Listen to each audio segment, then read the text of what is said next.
buddy. Thank you again for joining me for another BG Cast Wednesday live podcast.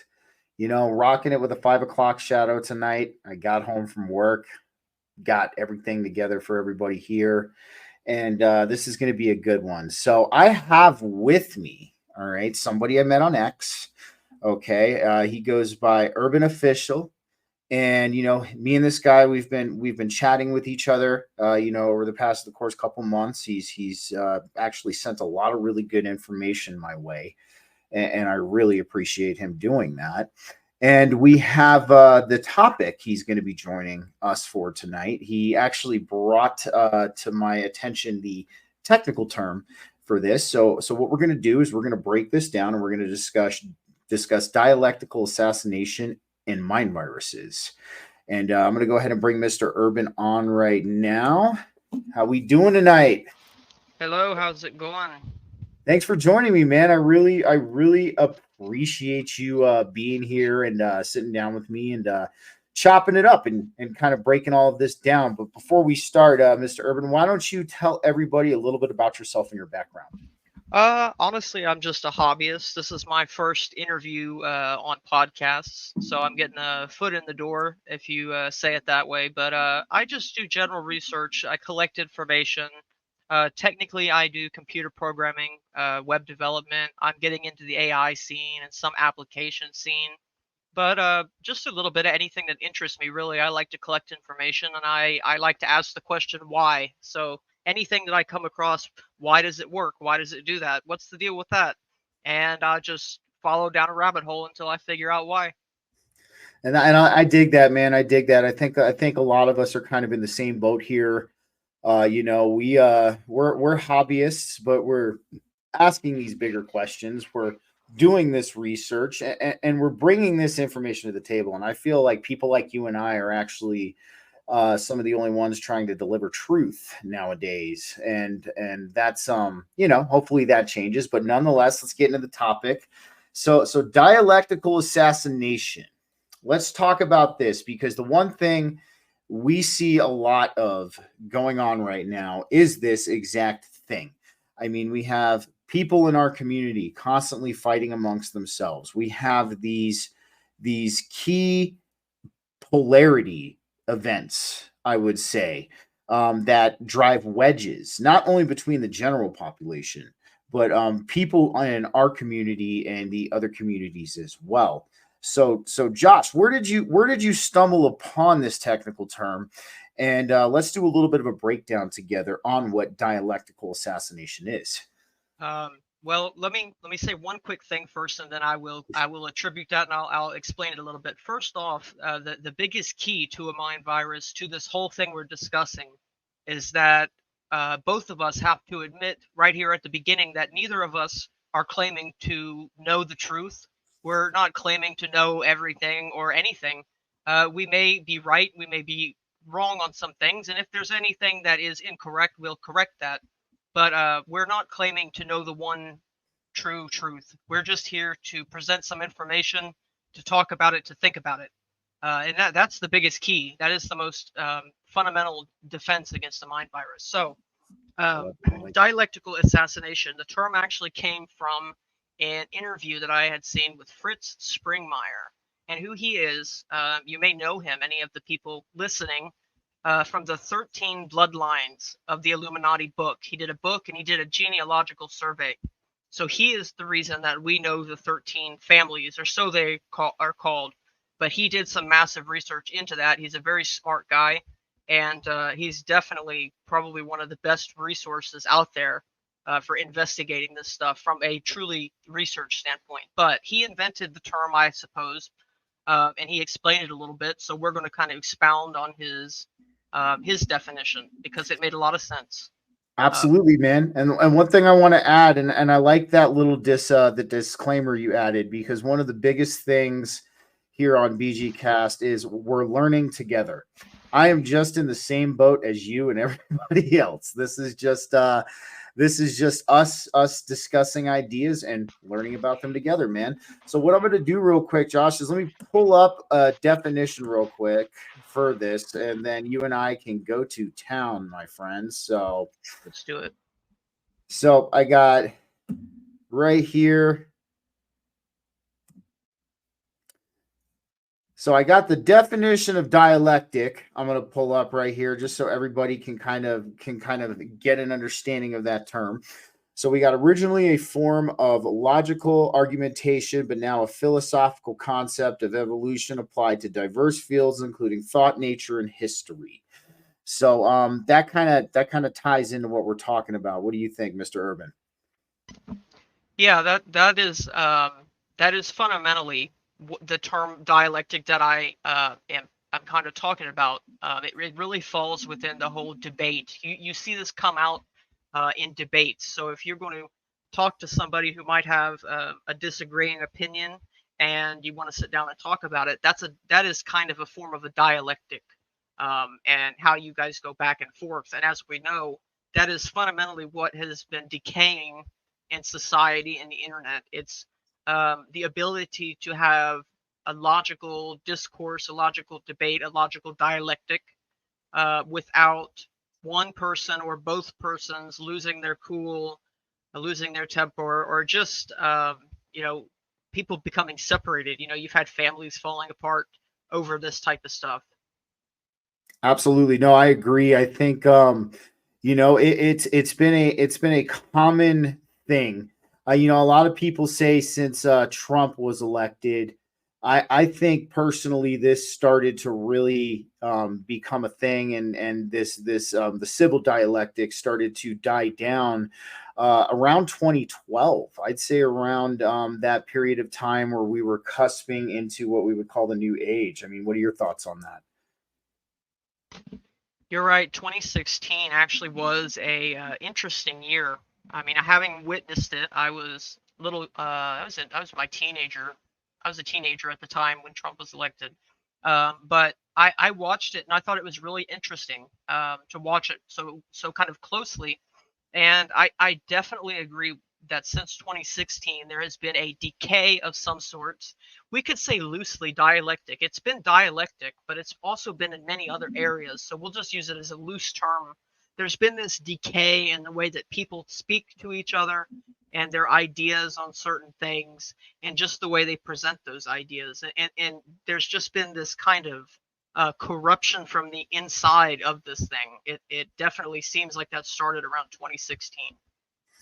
Absolutely. No, I completely agree with you. I really do think it did kind of hit ahead in 2016 because that's when I think we saw the massive polarization of everything. And that's when, I mean, I seen the radical left kind of rise up from, I called it in 2012, what happened to us is we got an expansion pack downloaded onto our reality. It wasn't the end of the world, but it was, I call it the human ascension test run.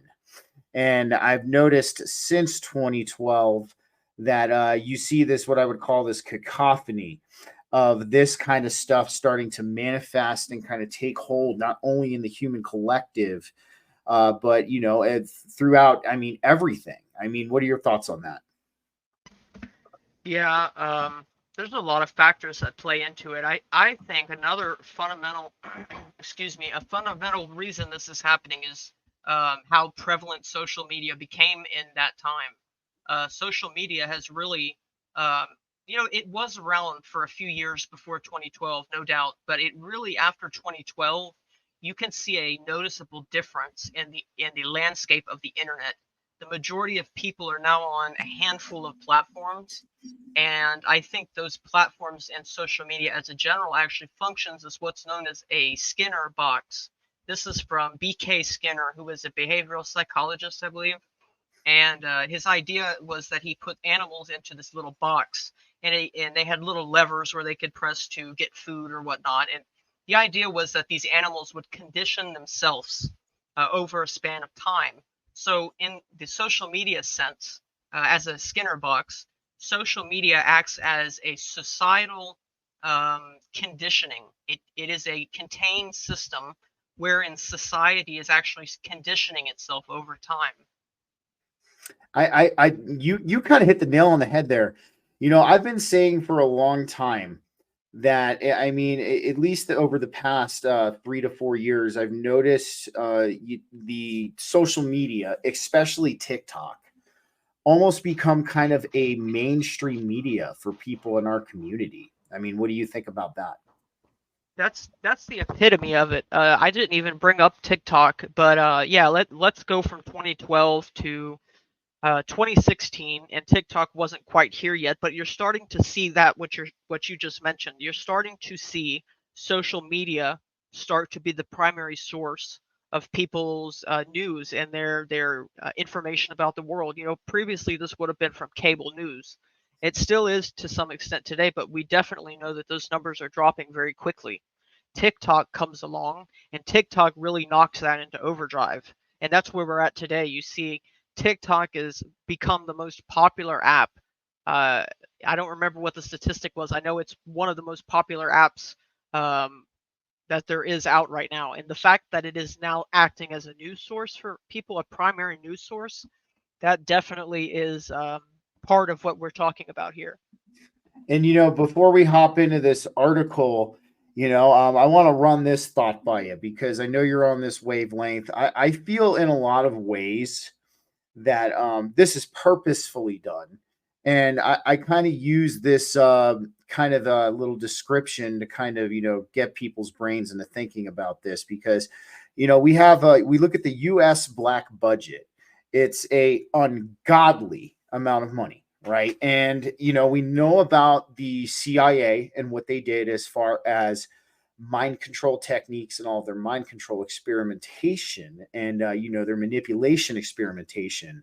So I don't think it's out of the realm of possibility that they would take people, place them in communities, not even just realistic, like everyday, suburban communities or city communities, things like that, but put them in online communities to kind of help divert and disengage and kind of add to the dysfunction we see going on. What do you think about that? Um, I agree with a lot of what you said. Let me just say this clearly. In my opinion, of course, with the budget being so high, and I believe, if I'm correct, there's a portion of the budget which is actually classified. So we don't actually know how much this specific budget is. So one thing that is clear is that if it's a big if the government, the CIA, the NSA, all of these alphabet agencies, if they have not invested some significant amount of money into researching um, this online problem, these online communities, like you said, if they have not done any type of digging into this, and the type of digging we're talking about, usually it's illegal digging under the Absolutely. Constitution, but yeah, so they've definitely done some of their tricks in the online community. Let's put it that way. And if they haven't, I would be very surprised because we're sitting here talking about it on the podcast. If they haven't figured that out with all that money, they're doing something very wrong. And I don't believe that they're doing anything wrong in that respect. I'm with you on that, man. It is. To think that they haven't done something like that, because you look at how they understand and they've realized how much culture can drive a population. And, we look at the culture that has surrounded, social media and a lot of the what they would consider counterculture groups or dissident movements that that's what we're classified as in their eyes, that are taking to social media to try and deliver truth and try and build communities and network around like-minded people. I mean, I absolutely agree with you. But since we're talking about dialectical assassination, I think it's a really good point to bring up Hegelian dialect. What do you think about that? Because I think this kind of plays into a lot of what we're talking about. So, I mean, the Hegelian dialect, I'm going to break it down for you guys. Of course, I definitely I'm not going to bore you with the entire article, but I always leave the links in the Rumble description and now in the YouTube description if you guys want to take a look at what we're talking about. But I think Hegelian dialect kind of comes into play with a lot of what we're dealing with right now. What do you think there, Mr. Urban? Yeah, so really, when you use the word dialectic, fundamentally, like this article says, is that it involves contradictory sides, and this has kind of evolved in the modern time to this idea of polarity, and that's what we're seeing now, is that everything is so polar, and that is a tactic of, um, let's just say, those who would want control over the system.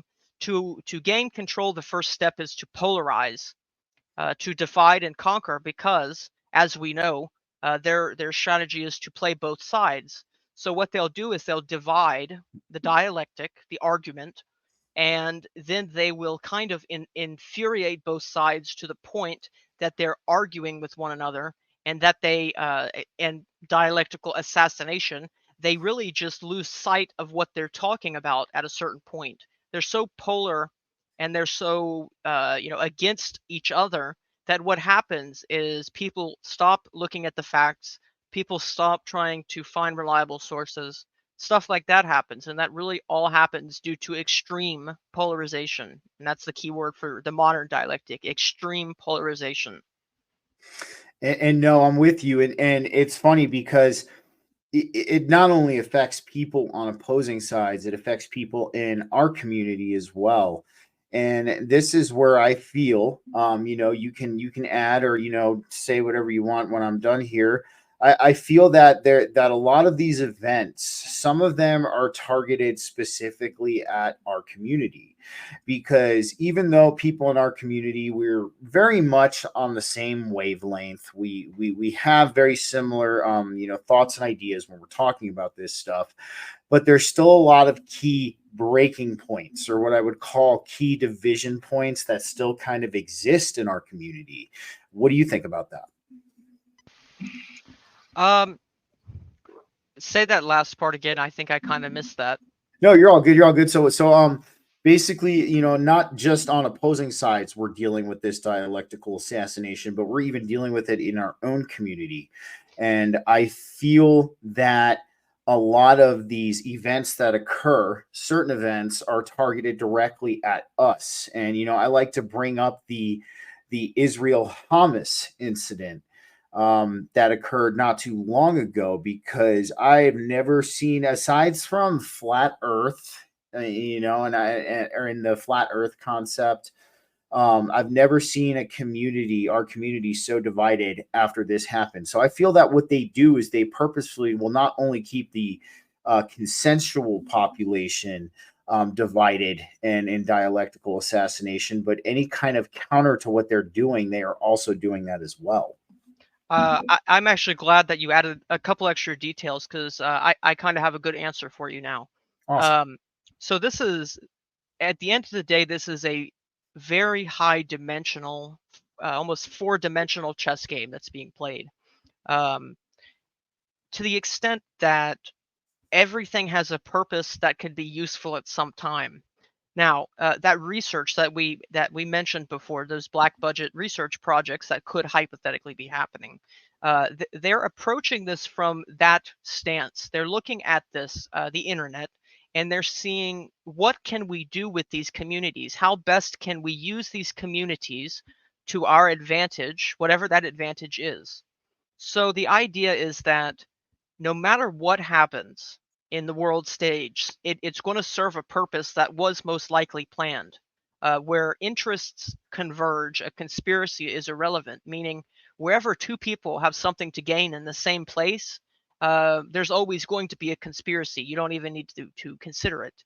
But this idea is that, by the internet, with all this research, all these research dollars being poured into controlling these groups through the internet, I think that everything that we're witnessing now is most likely by design to serve some purpose, and that's what I mean by four-dimensional chess.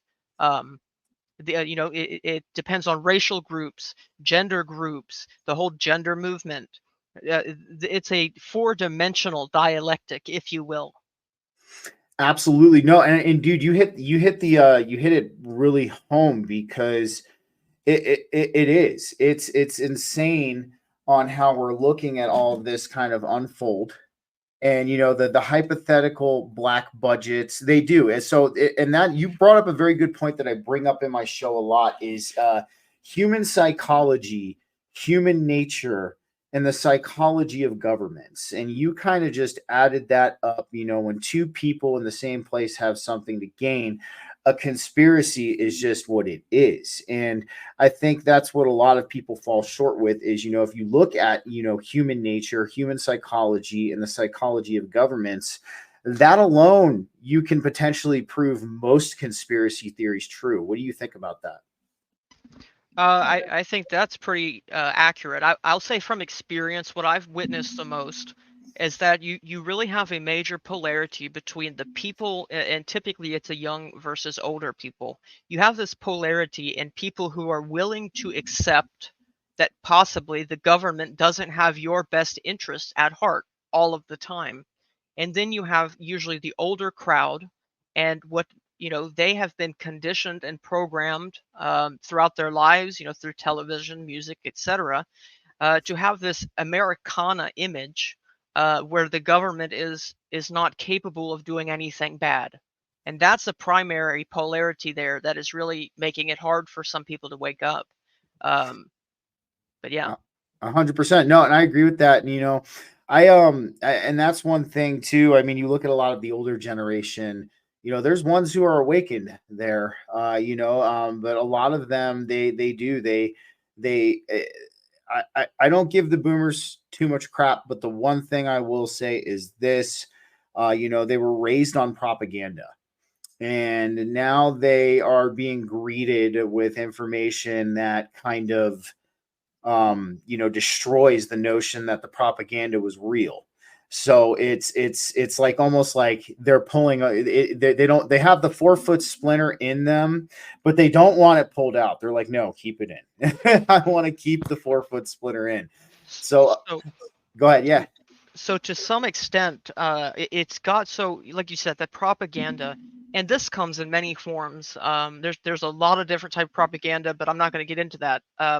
Basically, this idea I've noticed is that when you have this propaganda in the older generation, for instance, this amount of time that they've spent developing this image, that splinter getting bigger and bigger, to some extent, some people I have discussions with, they don't even have the same image in their mind of what I see. Maybe I know too much about certain things, but to some people they just don't even have the words to, or dialectic to even conceptualize what's going on, because they've just gone so long and made it so normal. And that's what it is. The longer you go along with a certain type of view on the world, the harder it is to leave that behind. And I'm young, so it's probably easier for me. I can definitely imagine why some people have a hard time with that, and there's nothing against those people. I believe it'll happen in its own time, whenever it's meant to happen. Absolutely, I agree with you, man. And that's one thing I'm big on. I think we all have the capacity to awaken. We all have that divine spark within us. It's just a matter of realizing that it's there. And I think everybody will in their time. I'm very optimistic like you on that. So the one thing I want to bring up real quick, what we were, slightly chatting about before the show here, is the NIH article I found here on Divide and Conquer. So one thing I'm really starting to see that I'm really kind of starting to enjoy here is that NIH, like I was chatting with you about before the show, either they don't realize they have a lot of evidence that supports our arguments, or they do, and it's some kind of slow drip feed, but their database is big. But we got divide and conquer, intermediate levels of population fragmentation, maximize cultural accumulation. So, I mean, right here, guys, we have this actual article here, and I'll get into it just a sec. So we got identifying the determinants of cumulative cultural evolution as a key issue in the interdisciplinary field of cultural evolution. A widely held view is that the large and well-connected social networks facilitate cumulative cultural evolution because they promote the spread of useful cultural traits and prevent the loss of cultural knowledge through factors such as drift. So they're kind of talking about how they're using it for some kind of a cultural accumulation. What are your thoughts on that, Mr. Urban? So from the way I kind of read that and understand it, could you scroll back up to the top for me real quick? Absolutely, no problem, man. Hold on. Thank you, I appreciate it. Yeah, anytime. So you want the abstract The title actually. title? There we go. Boom. So it says intermediate levels of population fragmentation maximize cultural accumulation. So the way that I read that is that a intermediate level of population fragmentation. So kind of an average level of how fragmented and how divided your population is. You want to aim for kind of the middle. That's the best way to accumulate um, cultural accumulation, to accumulate different cultures or cultural heritage. But yeah, I think that that makes sense, and I think that it definitely could indicate in the future that this driving apart of people at the rate that it is may actually prove detrimental to cultural accumulation. And I would completely agree with you on that, because the way this is going at this point in time, I mean, the division is going to get to the point where, let's just entertain the consensual narrative a little bit when I say this.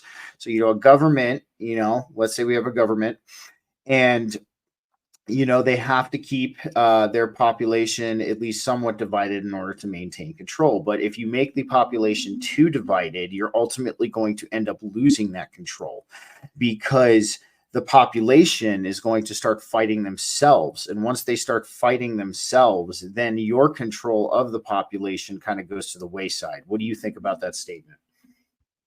Yeah, that really falls in line with this article. I'm sitting here trying to kind of think through what would happen. Let's say we polarize people too much and they start fighting inside, like in between themselves. What is that going to do to these cultures? So you have all-out war. It could remove some cultures. You also have some cultures that have more dominance in some areas, population wise. I think that really when you start infighting, it's going to, at this point, I've even heard of families kind of splitting up over these issues. It's really going to shake up the cultural idea of a community when they become so polarized, because polarization, uh, stress, let's say stress, is what usually drives change. So if you push these cultures to breaking point, what's going to happen is that they're going to eventually lose their heritage over time. Absolutely. No, I would agree, because when you have that, they almost, like we were saying, it's no longer about what we're arguing or what we're having the dialectic about. It just becomes about the argument itself. It just could becomes what I would call a feud of passion at that point. Yeah, that makes sense. There's a lot of really bad, and I think my citation for this would be history. You just got to look at history to see what happens um, when the population becomes unrestful towards themselves. I think you've never really seen time in history where that ends well. That's why people are bringing up the term civil war. It's because it's starting to appear in the zeitgeist, the societal mind. People are starting to throw around the word, and it sure appears that the movies and the television shows are programming this whole civil war idea into us. And it's no surprise that that word started coming up right around the time of those movies that just came out. And so that's one thing I agree with you wholeheartedly with there, Mr. Urban, because I've used this analogy quite a few times, and I'll get your thoughts on it. I call it the Truman Show analogy, except instead of, in our world, we're not being advertised products, we're being advertised narratives and trains of thought. And whatever narrative or train of thought that we buy into becomes our subjective reality. But if enough of the collective buys into this narrative or this train of thought, it becomes the collective reality. What are your thoughts on that? Absolutely. There's absolutely a dimensional level to these things. That's what I mean when I say dimensional. I know that's probably not the scientific term, but when I think of dimensional, it's that. It's that, you have a single human being and you have the nuclear family, and that's your family unit. Instead of just a human, you've got a higher dimensional unit. Then you have multiple families, and that forms a community.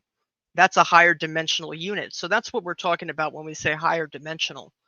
So what's happening is, with all of that research that may or may not be happening by the CIA and the NSA and all of those alphabet agencies, they're learning how to drive these higher level, higher dimensional collectives. What they're doing is they're learning how to use the internet to gather data, which we're willingly giving over in most cases, all of us, to drive us in the position or in the direction they would like us to go.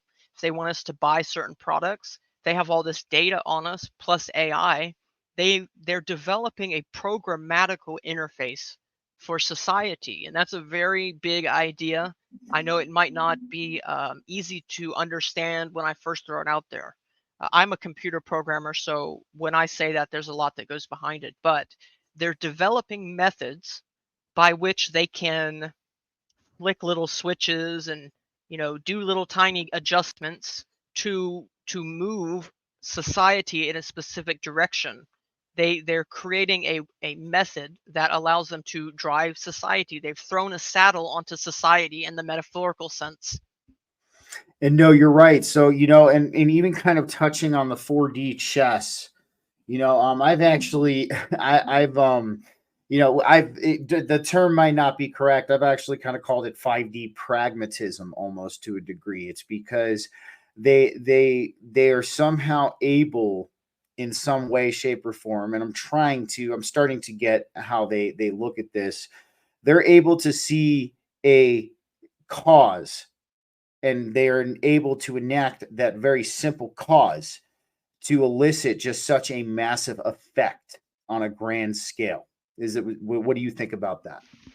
That's the beauty of social media. It is incredible, and you can look in many different places, but it is incredibly easy for a person, let's say TikTok, for a person to make a video and then wake up the next morning and it's got 1 million views. It's incredibly easy to spread any type of information, true or false, or a mix of both. It's incredibly easy to spread this stuff through social media. And that is why it is a very good interface for society. It's not that they just have all this data, it's that they have control over the whole internet to some extent. If they just flick a few little switches in the right area, let's say on Twitter, they make one little adjustment on this post that makes it go viral on the right account, that can spread like wildfire in a matter of hours. And that's how easy it is to get people talking, to get people focused on an idea. And once they're focused on an idea, that polarity is going to come naturally. Polarity is natural in most forms. You have positive and negative, you have hot and cold. So it's going to come naturally once people become focused on something. And you're absolutely right, man. And while we're here, let's so one thing I want to pull up for everybody here is the definition of mind virus. So I have an abstract from a scientific journal.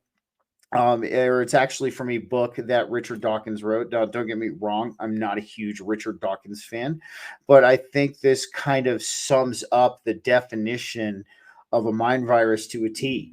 And of course, like I said, I don't agree with the entire definition because well, of course, it could happen that way also. So let's go over here. We got the inflicted self revisiting the metaphor of the mind virus. So I'm just going to go over the abstract real quick. So we got the idea that units of culture may act as a virus controlling some of the perceptions and actions of individuals has been the subject of considerable controversy since proposed by evolutionary biologist Richard Dawkins. This debate has occurred in the absence of a defined mental viral structure or a target body upon which such viral structures may act. This article develops a paradigm in which the self is understood as such a body upon which future research into mind viruses may be undertaken. Possible mechanisms for mind viral transmission are discussed. Criteria for defining a mental virus are used to examine evidence of possible mind virus contagion in suicides, cults, terrorism, and religion. Which on religion, it's I think that's not as black and white as what they're saying. But what do you think about that definition there, Mr. Urban? So with these things, with stuff like mind virus, it's got to flow from the individual mind to a higher level. So to go to a societal mind, you have to access the mind of all of the individuals, and we do this through smartphones and AI now. So AI paired with the data from your smartphone gives them a perfect picture of you as a person. So Absolutely. Go ahead. No, I was just saying absolutely. Go right ahead, man. Oh, so once you have enough data on a collective group of people and you start driving them towards a destination, this really comes naturally. And this whole mind virus thing, being such a new term, really, we're witnessing it in real time. And that's kind of the frightening part. We don't have much data on it right now.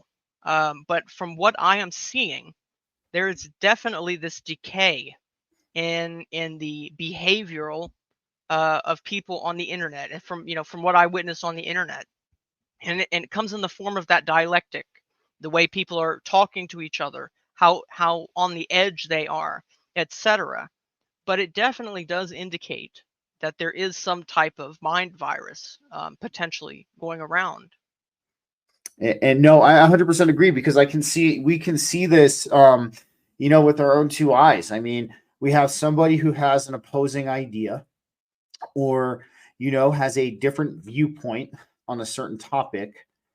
And instead of trying to initiate what I would say is a respectful conversation about it, I would have gone about it like, let's say, I'm not a flat earther, I'm not a round earther, I have my own opinions about what's going on, but let's say, I stated my opinion and a flat earther was like, well, I'd like to talk to you about why you think this way. And, maybe, I'll hear out what you think and you hear out what I think. I think if it was done in that fashion, that would be good for us, but bad for them. So that's why they kind of keep up this dysfunction, and they keep hitting, I call it, they hit these emotional trigger points is what they do. If we look at a lot of these staged events that are underway on the world stage, they always seem to hit these emotional trigger points. And that's because these people, they understand human consciousness very well. Yes. They understand the mechanisms of the human psyche very well.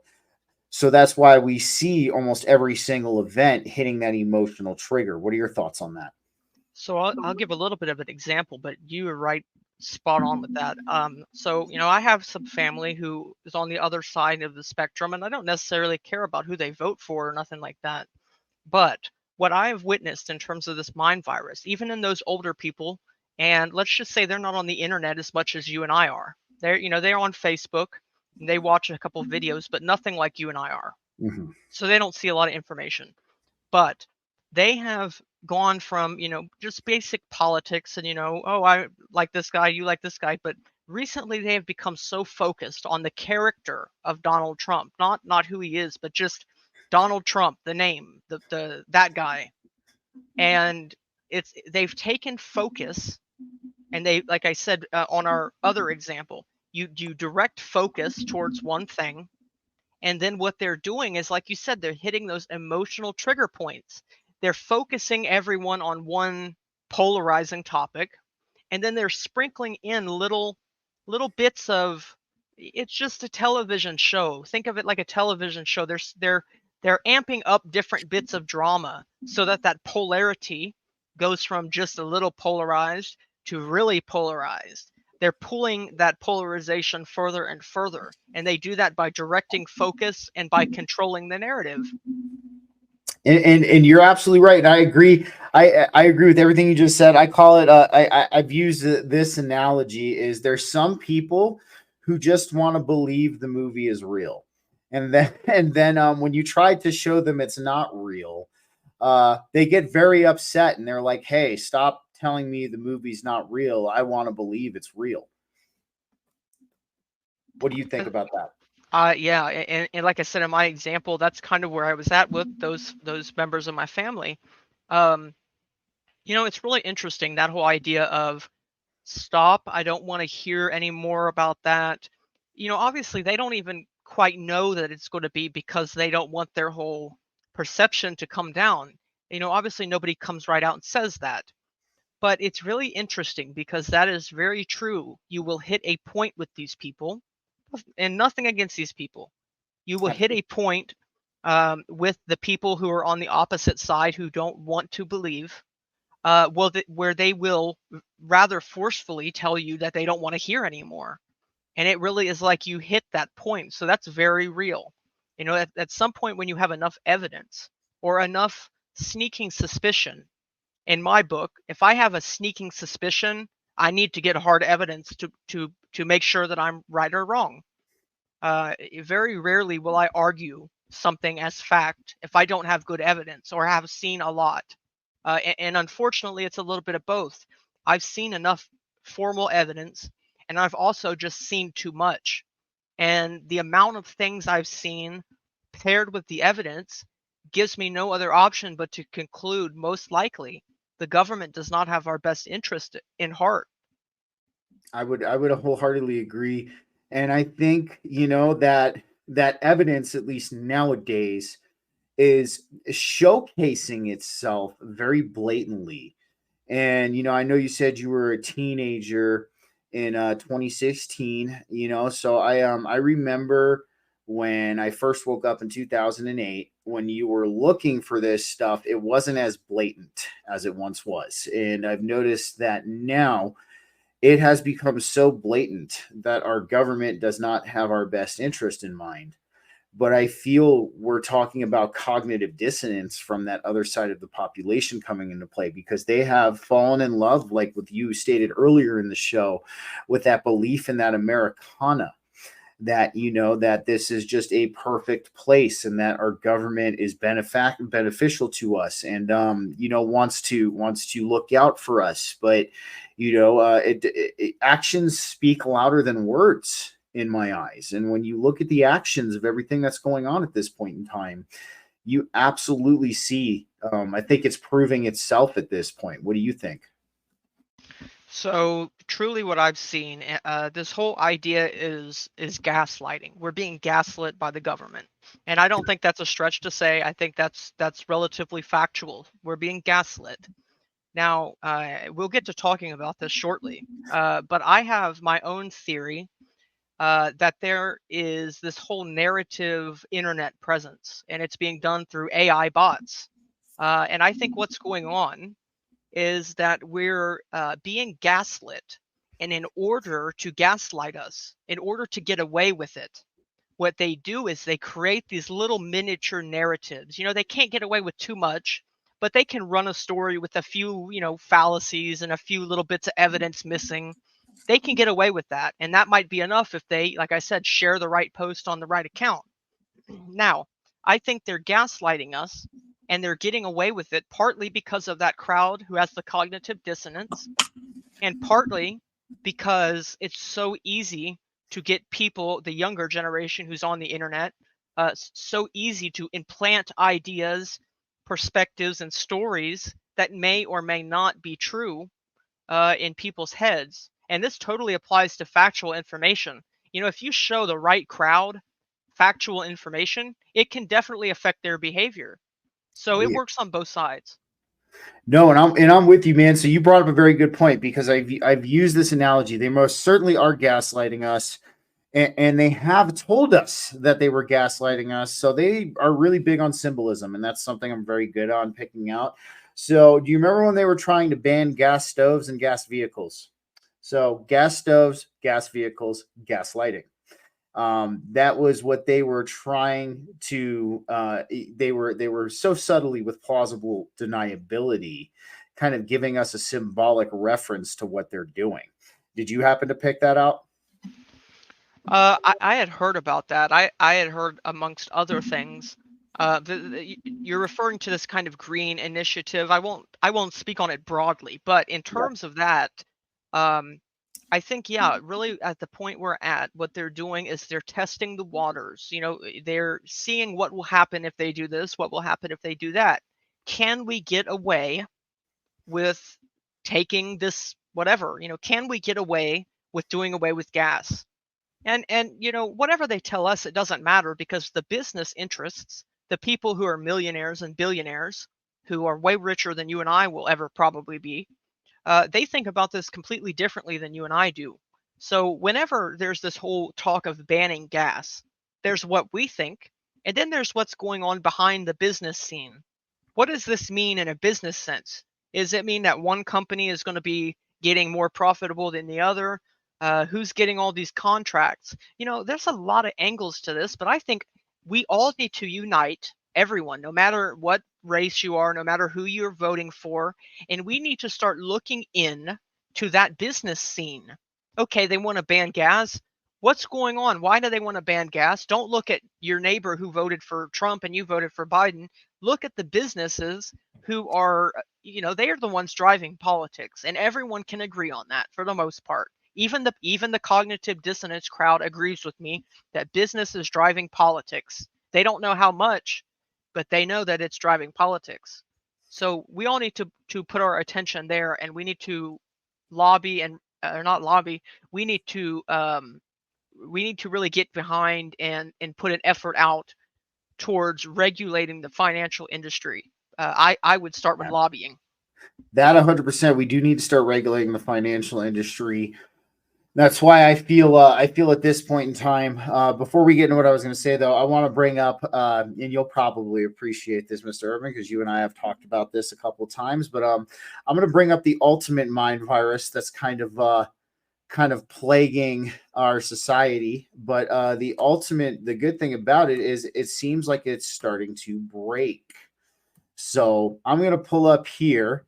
We've got the woke mind virus is finally starting to break.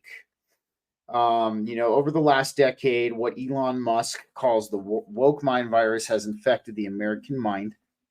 There are many aspects to what it means to be woke, but the parts compromising it are a stew of grievance, oppression, and identity politics. More could be said, of course, but for simplicity's sake, wokeism is a catch-all term for the academic influence of critical race theory on American culture. I would argue that over the last decade, and especially since 2020, wokeism overtook America. My belief, though, is that the high point of wokeness has crested, and America is finally breaking free of the virus that once captivated and captured America's mind into adopting absurd and simplistic categories for navigating social interactions. So what are your thoughts on that, Mr. Urban? Actually, so first of all, I like to spread a little bit of information wherever I go. So a guy who has some really good information on this, he was just on Joe Rogan. His name is James Lindsay, and he hosts the New Discourses podcast. I suggest everyone check him out. But this whole idea of wokeism goes back to the DEI, and I can tell you, in my opinion, the reason this woke mind virus is going away slowly is because people aren't buying it. Look what happened with Disney. Their movies are flopping. All of these movies are flopping. The money is starting to talk. And if I could say one thing that I would tell anybody, the number one way to achieve change in this world, this modern world, is to do it through financial speak. If you don't like something, you don't spend your money there. And once enough people do that, like we see now with this woke stuff, they got the message, and so they're easing back on it. And I think, as New Discourses, James Lindsay had said in one of his podcasts, he says that he believes that the woke DEI has failed and that it will fail sooner or later, sooner hopefully. But he says that he's pretty confident that it's going to fail. People aren't buying it. So the money has spoken is basically what we're seeing here. And you just hit the nail on the head. And I've as much as I'm not a fan of the dollar, it is your biggest vote right now, um, in this civilization, this society, because I mean, look at what happened to a lot of these companies who tried to imbibe in the woke mind virus. They ended up flopping. I mean, we saw Bud Light basically giving away free beer because they were losing money. I mean, we saw what happened with Disney, just as you stated. I mean, even Target took a hit, and now we see a lot of these other corporate chains. I called 2023 the year of corporate suicide, is what I was calling that, because when you look back at all of the different corporations who attempted to go woke and adopt the woke mind virus, it ultimately almost became their undoing. What do you think? Oh, absolutely. Absolutely. Like I said, that's the biggest piece of advice I could give anybody. It's a completely, passive way to protest, and it is probably the most effective protest that we could do. Um, yeah, I think that is probably a lesson we need to learn, because I think that might actually get us somewhere. If it's worked here, let's see what happens. But if this woke thing really takes a nosedive, I think we have good evidence that this is a plausible strategy. So anything that we don't like, anything that is obvious of this, diversity, equity, inclusion agenda, anything like it, anything that the people don't want, I think they need to speak with their money, and I think it'll go away.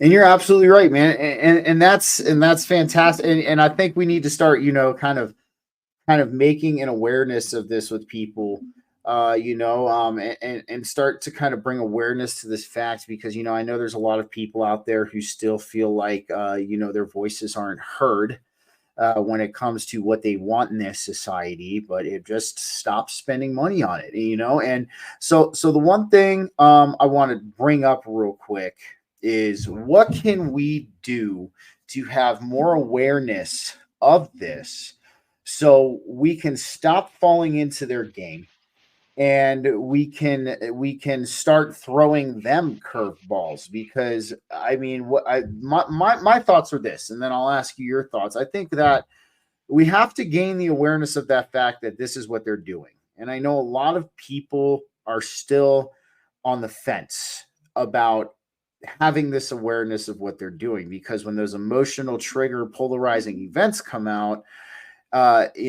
depending on if this individual is heavily emotionally invested into what happens on either side of this event, that awareness can go out the window due to straight emotional passion. But what I think we have to do is we have to approach every single event that occurs, every single news story that we see, every single instance where this is going. We have to act with awareness of that fact and not play into it. What are your thoughts on that?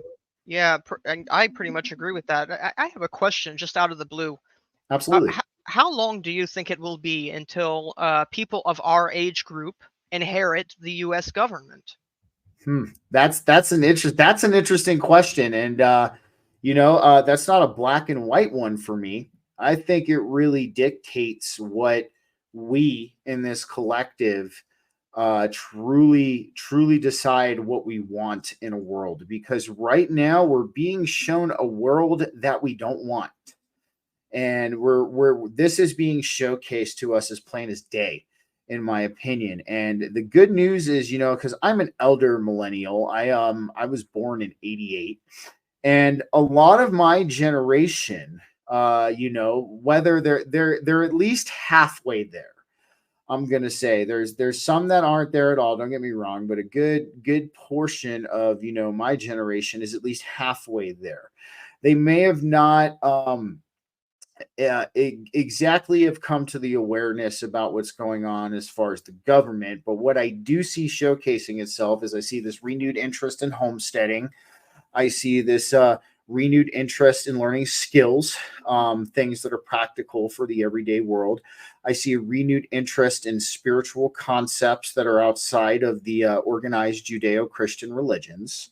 I see a lot of these concepts, and this is where I kind of break it down. I call it there's two aspects to this awakening going on right now. We have the conscious awakening and the subconscious awakening. The conscious awakening, that aspect of us, that is what people like you and I are going through. We are aware of what is happening, and we are trying to learn about it together, and we're trying to figure it out. And then what I would mean by the subconscious awakening is people like us have an energetic ripple effect in the consciousness field. And as we continue to remember more, learn more, things like that, it has an energetic effect, not just on the rest of our age group, but the rest of the collective as well. And I think there will come a time where we do reach a somewhat of a majority awakening level.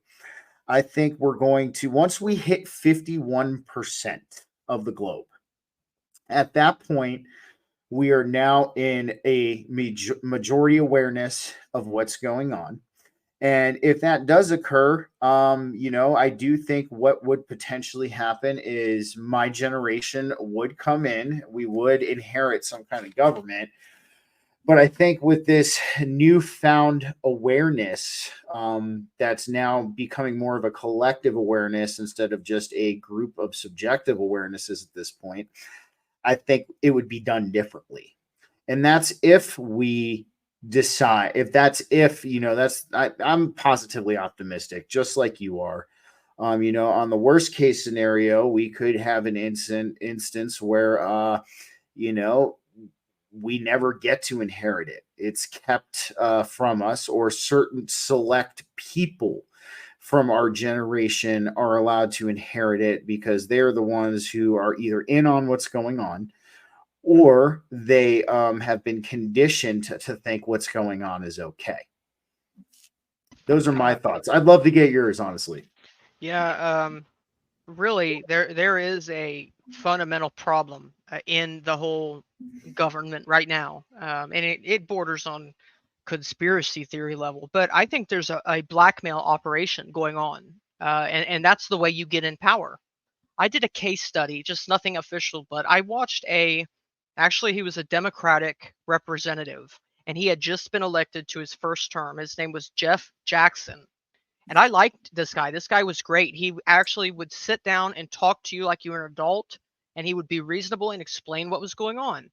And I said, if this guy makes it far in politics, I will consider that maybe there are some good politicians. And sure as shit, he's been gerrymandered out of his seat, and he's leaving Congress. I think he's running for Attorney General of his state, North Carolina. But I think he doesn't want to play the game, or he's getting out. I think he knows what's going on and he doesn't want any part of it. I think if you're going to be leadership, if you're going to be a fundamental member of Congress, they're going to get blackmail on you. If you know it, maybe you don't know it, but they're going to come knocking when it's time to play ball. And if you don't play ball, you're not going to last there. That's the conspiracy theory way of how it works. So 100%. Yeah, so if our generation gets there and that's the only way in, that's a sad day if that happens. But I would hope that some people who are getting more awake and older start running for office and try to get representation of this open mind crowd. And I'm sure that there are many successful people out there with the financial backing, uh, in the tech field and the research field that may actually stand a chance if they get some boots on the ground and localize their community. But I would love to see that. But I generally fear for that scenario, that there is an organized blackmail operation going on. And unfortunately, I'm starting to see a lot of evidence that says that there are key members who are absolutely being blackmailed. This is why you see people right now, the government, they're united when it comes to banning TikTok, when it comes to renewing FISA, but then they're divided for all this other stuff. It really shows that there's a disconnect between the politicians who supposedly represent us and what's actually happening. And if you consider, I'm not saying it's true or false, I'm saying if you plug this idea that maybe some of them are being blackmailed in, and you run the scenario, if some of them were being blackmailed, would it make sense that they're not voting the way that they should be voting for their constituents? That makes sense. Absolutely. And you want to know what's funny? I actually have a story for you real quick. And you can go follow her on X. She's a friend of mine. So I actually I know her. Her name was Forest Mommy, but her name is Jess in real life. And she actually ran for a libertarian candidate out here in Arvada for the Arvada City Council of District 4. So she actually took the libertarian stance. Shout out to Forest Mommy if she's watching, by the way. She took the Libertarian Party when she went in there. And I tell you what, man, that the smearing that went down, they tried to frame like some kind of pedophilia thing on her. It wasn't even her in the photos. A completely different person, but they were trying to say it was her. They had journalists out here in the Denver area just literally going into town on defamation of her character.